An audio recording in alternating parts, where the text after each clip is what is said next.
विधानसभा निवडणुकीसाठी अमित शहांनी 2 दिवसात पदाधिकाऱ्यांच्या बैठका घेतल्यात। नागपुरातून अमित शहांनी दगा देणाऱ्या उद्धव ठाकरेंना रोखण्याचं आपलं लक्ष असल्याचं म्हटलंय आणि त्यावरून उद्धव ठाकरेंनी बाजार बुणगा म्हणत टीका केली। पाहूया। हमारा लक्ष्य शरद पवार जी को रोकना, हमारा लक्ष्य उद्धव जी ने हमारे साथ दगा किया है उनको रोकना। नागपूरला येऊन गेला हा बाजार बुणगा आणि आम्हाला खतम म्हणजे उद्धव ठाकरेंना खतम करा, पवार साहेबांना खतम करा। हिम्मत असेल तर येऊन बघ, कोणाला महाराष्ट्र खतम करतो ते दाखवून देतो। नागपुरात पदाधिकाऱ्यांच्या मेळाव्यात अमित शहांनी आपलं लक्ष शरद पवारांना रोखणे आणि दगा देणाऱ्या उद्धव ठाकरेंना रोखणं असल्याचं म्हटलंय आणि विधानसभा निवडणुकीवरून उघडपणे इरादाही स्पष्ट केला। त्यानंतर उद्धव ठाकरेंनी अमित शहांचा उल्लेख बाजार बुणगा असा केला। हमारा लक्ष्य शरद पवार जी को रोकना, हमारा लक्ष्य उद्धव जी ने हमारे साथ दगा किया है उनको रोकना है। हमारा लक्ष्य क्या है? कांग्रेस पार्टी को रोककर नीचे गिराना, ये हमारा लक्ष्य। हमारे जो साथी है उसको लेकर आगे बढ़ाना। काल जे बाजार बुणगे हा शब्द मी मुद्दामून वापरतोय, कोणचं तुम्ही तुमच्या लक्षात आला असेल, मला वाटतं नागपूरला येऊन गेला, नागपूरला येऊन गेला हा बाजार बुणगा आणि आम्हाला खतम म्हणजे उद्धव ठाकरेंना खतम करा, पवार साहेबांना खतम करा। हिम्मत असेल तर येऊन बघ, कोणाला महाराष्ट्र खतम करतो ते दाखवून देतो। उद्धव ठाकरेंनी बाजार बुणगा म्हणत महाराष्ट्र कुणाला खतम करतो हे कळेल असं आव्हान शहांना दिलं।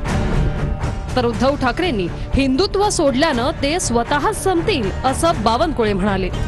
हिंदुत्वापासून दूरून उद्धव ठाकरेंनी स्वतःला संपून घेतलाय। त्यांना कटोरागून फिरावं लागतंय काँग्रेसच्या दारादारामध्ये, मला मुख्यमंत्री करा।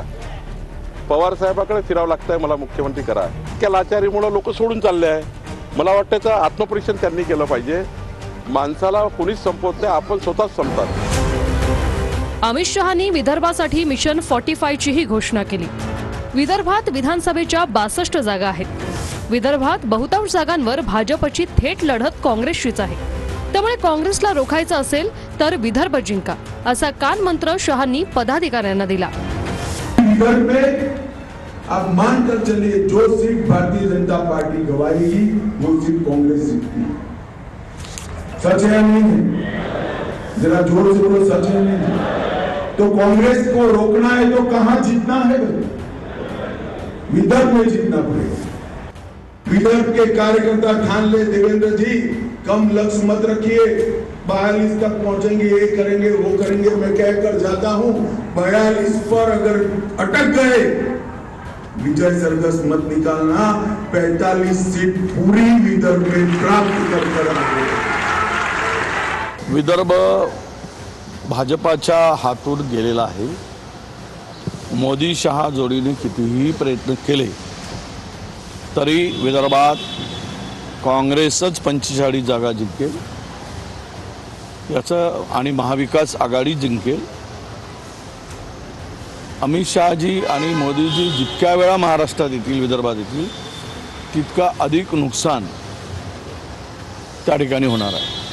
महाराष्ट्राची निवडणूक त्यांच्या हातातून गेलेली आहे, हरियाणाची निवडणूक हातातून गेलेली आहे, जम्मू काश्मीरला त्यांचा पराभव होतो आहे। महाराष्ट्र हे फार मोठं राज्य आहे, दिशादर्शक राज्य आहे। महाराष्ट्र ज्या दिवशी हरतील त्या दिवशी मोदींना प्रधानमंत्र्यांच्या खुर्चीवरून उतरण्याची प्रक्रिया सुरू झालेली असेल।